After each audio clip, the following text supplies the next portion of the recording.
bought from Amazon.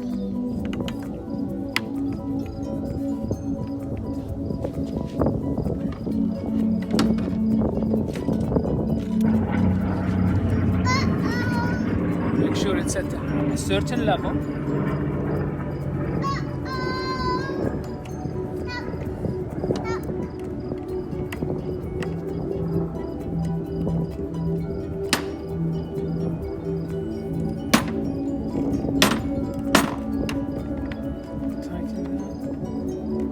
Gently. You probably don't want to tighten it too much. Just enough. And now you replace or you install the new cap. There it is. Done.